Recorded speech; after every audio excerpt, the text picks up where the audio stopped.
Sang Sabda telah menjadi manusia dan tinggal di antara kita. Para sahabat Sabda Hidup yang terkasih, berjumpa kembali bersama saya, Frater Jimmy, dalam permenungan hari ini. Sabtu 5 Desember 2020, dalam Pekan Advent yang pertama. Permenungan kita pada hari ini diambil dari Injil Matius bab 9 ayat 35, dilanjutkan bab 10 ayat 1, ayat 6 sampai 8. Mari kita mempersiapkan hati dan pikiran kita untuk mendengarkan dan merenungkan sabda Tuhan. Dalam nama Bapa dan Putra dan Roh Kudus. Amin. Semoga Tuhan beserta kita sekarang dan selama-lamanya. Inilah Injil Tuhan kita Yesus Kristus menurut Santo Matius. Dimuliakanlah Tuhan. Sekali peristiwa Yesus berkeliling ke semua kota dan desa. Ia mengajar dalam rumah-rumah ibadat dan mewartakan Injil Kerajaan Surga, serta melenyapkan segala penyakit dan kelemahan. Melihat orang banyak yang mengikutinya, tergeraklah hati Yesus oleh belas kasihan, karena mereka lelah dan terlantar seperti domba yang tidak bergembala. Maka Yesus berkata kepada murid-muridnya, "Tuaian memang banyak, tetapi pekerjanya sedikit. Maka mintalah kepada Tuhan yang empunya tuaian, supaya ia mengirimkan pekerja-pekerja untuk tuaian itu."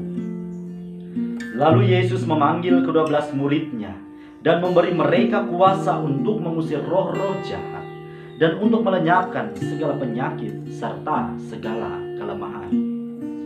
Yesus mengutus mereka dan berpesan, "Pergilah kepada domba-domba yang hilang dari umat Israel.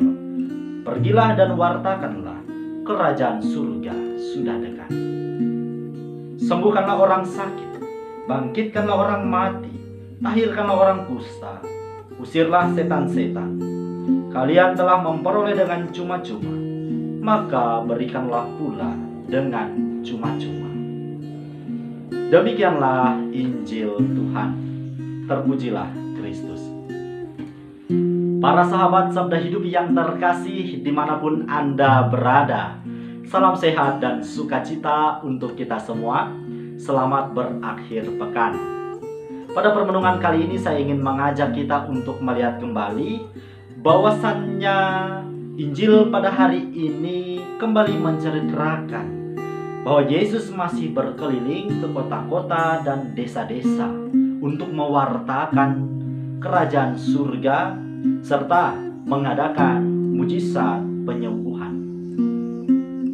Para sahabat yang terkasih, diceritakan bahwa tidak sedikit jumlah orang yang mengikuti Yesus dalam perjalanannya.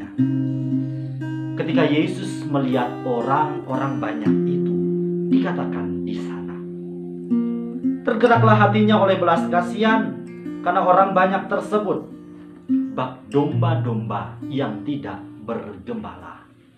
Dapat kita bayangkan bagaimana domba yang begitu banyak tidak memiliki gembala. Tentu semuanya menjadi kacau balau. Mereka terlantar dan sudah dipastikan mereka pun kelaparan. Mungkin inilah gambaran orang-orang banyak tadi yang dilihat Yesus, bahwa mereka dalam keadaan terlantar dan lemah, laksana domba-domba yang tidak bergembala. Ketika melihat situasi yang demikian, Yesus berkata kepada para murid bahwasannya tuaian memang banyak, namun pekerja sedikit. Maka para sahabat yang terkasih, pada kesempatan ini saya ingin mengajak kita untuk menelisik hidup beriman kita sampai detik ini. Bahwasannya sebagai orang-orang Kristiani, tentu saya, Anda, dan kita semua dipanggil untuk mengemban tugas perutusan yang sama. Perutusan yang seperti apa? Yakni perutusan untuk ikut ambil bagian menjadi pekerja di ladang Tuhan. Tuaian memang banyak, tetapi pekerjanya sedikit. Bayangkan, tentu ladang Allah di dunia ini begitu luas dan membutuhkan banyak pekerja. Dalam permenungan dan refleksi saya pribadi, pekerja yang sejati di ladang Allah tidak hanya diemban oleh para imam, para biarawan, biarawati, melainkan semua dari kita, orang-orang Kristiani, memiliki tanggung jawab yang sama, yakni ikut ambil bagian menjadi pekerja di ladang Tuhan. Maka para sahabat Sabda Hidup yang terkasih, Injil pada hari ini sekaligus memberikan peneguhan kepada kita sebagai para pekerja di ladang Tuhan, bahwasanya kita tidak perlu khawatir. Karena apa? Karena Tuhan tidak pernah membiarkan kita berjalan sendirian. Tuhan tidak pernah membiarkan kita bekerja dengan kemampuan kita sendiri. Ia telah memberi bekal yang cukup. Kalau Injil pada hari ini menunjukkan bekal itu, yakni kemampuan untuk berkuasa dan mengusir roh-roh jahat, serta melenyapkan segala penyakit dan kelemahan. Inilah bekal yang Tuhan Allah berikan. Namun bekal ini dapat kita gunakan dengan syarat apabila kita beriman secara penuh. Bekal ini akan menjadi sia-sia apabila kita masih khawatir dengan hidup kita sampai saat ini.